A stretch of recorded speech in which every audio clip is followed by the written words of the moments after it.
Radio صدائے حریت جموں کشمیر سے خصوصی اپڈیٹ سنیے۔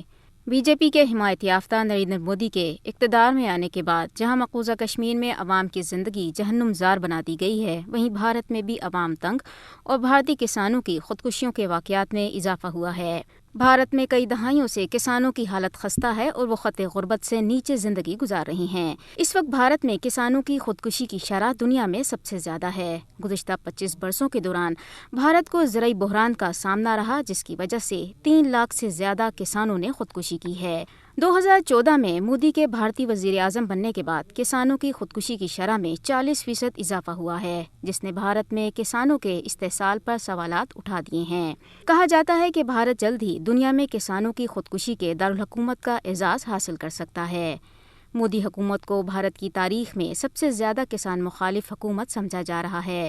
مودی حکومت کی طرف سے متعارف کرائے جانے والے 3 زرعی قوانین کے خلاف گزشتہ برس نومبر کے بعد سے ہزاروں کسان مسلسل احتجاج کر رہے ہیں۔ بھارتی کسان اپنی حکومت سے سخت نالاں ہیں کہ جس نے ان کی ضروریات اور خوشحالی کو نظر انداز کر کے ایسے قوانین کا نفاذ کیا ہے جو مخصوص تجارتی طبقے کے لیے فائدہ مند اور کسانوں کو اس سے بھی بدتر حالات کی طرف دھکیل دیں گے۔ مودی حکومت کی پالیسیوں کی وجہ سے کسانوں کو شدید پریشانی کا سامنا کرنا پڑ رہا ہے۔ نئی دلی کے گرد بارڈر پر ہزاروں کسان، جن میں خواتین کی بھی بڑی تعداد موجود ہے، نے اگلے 1 سال تک کے لیے احتجاج کی تیاری کر رکھی ہے۔ دنیا بھر میں بھارتی کسانوں کی حالت زار کا نوٹس لیا گیا ہے۔ برطانیہ، کینیڈا اور امریکہ سمیت دیگر ممالک میں رہائش پذیر بھارتی شہری نہ صرف بیرون ملک رہتے ہوئے کسان احتجاج کا حصہ بنے، بلکہ کئی ممالک اور اہم شخصیات بھارت میں جاری کسان احتجاج پر اپنے تحفظات کا اظہار کر چکے ہیں۔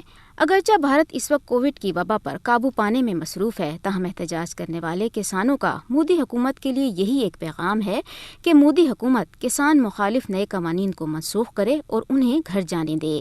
نئی دہلی کے سرحدوں پر بھارتی کسانوں کے جاری مظاہروں کے دوران اب تک درجنوں کسان اپنی جانوں سے ہاتھ دھو بیٹھے ہیں، جبکہ کئی نے احتجاجاً خودکشی کر لی۔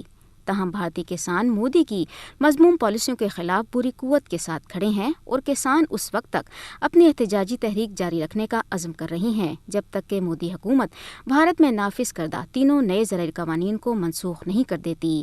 بھارت میں مودی حکومت کو کسانوں کا قاتل اور ان کی خودکشیوں کا ذمہ دار قرار دیا جا رہا ہے۔